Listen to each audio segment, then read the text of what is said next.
حدودی صاحب کا بیٹا کہتا ہے کہ جی حدودی صاحب جس مسجد میں نماز جمعہ پڑھا کرتے تھے وہاں کا دیوبندی مولوی نا ہر جمعے کی تقریر میں نا گھیر گار کے تقریر انہیں کے اوپر لے آتا تھا.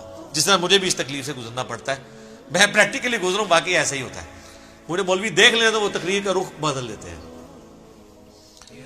تو اور کہتے ہیں مودودی صاحب پہلی صف میں بیٹھ کے تقریر سنتے رہتے تھے. کبھی انہوں نے نہ ان کے ماتھے پہ کبھی تیوری آئی, نہ کبھی غصہ آیا, نہ بھی کچھ. کہتے ہیں ایک دن تو اس نے کہا کہ یہ جو بیٹھا ہے نا یہ سر کڈا جگرا. علماء جو اہل حق ہے نا وہ کہتے ہیں کہ مودودی صاحب کا علم ان کے علم سے بھی زیادہ تھا. علم تو سر سنبھالا نہیں جا رہا. دنیا میں ایک انسان ہے, بلکہ میں کہتا ہوں اسلامک ہسٹری میں ایک انسان ہے جس کی ہر ٹاپک پہ آپ کو کوئی نہ کوئی بک ملے گی,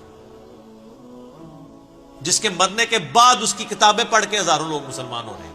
یہ ابو امینہ بلال فلپس مودودی صاحب کا ایک کتابچہ پڑھ کے مسلمان ہوا ہے, جس نے 10,000 امریکن فوجیوں کو مسلمان کیا ہے. مودودی صاحب کے ایک کتابچے سے ہوا ہے. تو وہ کہتے ہیں کہ جناب اس مولوی نے کہا یہ جو بیٹھا ہوا ہے نا یہ مودودی, یہ مر جائے نا, اس کی قبر پہ جو گھاس اگے گی نا, جو بکری وہ گھاس کھا لے نا, اس بکری کا گوشت بھی حرام ہے. وہ کہتا ہے جی میں تو غصے سے اٹھا, میں واپس آیا, میں نے کہا جی اماں جی میں نے اب اس مسجد میں جمعہ نہیں پڑھنا. ظاہر ہے بیٹا تو بیٹا ہوتا ہے, کون سنتا ہے.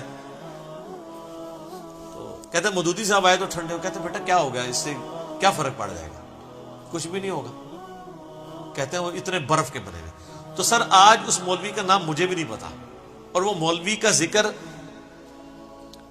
مودودی صاحب کی وجہ سے ہو رہا ہے. جس طرح ابو جہل کا ذکر جو ہے وہ نبی علیہ السلام کی وجہ سے ہو رہا ہے, ورنہ ابو جہل کو کس نے جاننا تھا کہ ایک عمر بن ہشام ہوتا تھا, اس کو ابو الحکم کہا جاتا تھا, پھر وہ ابو جہل بن گیا.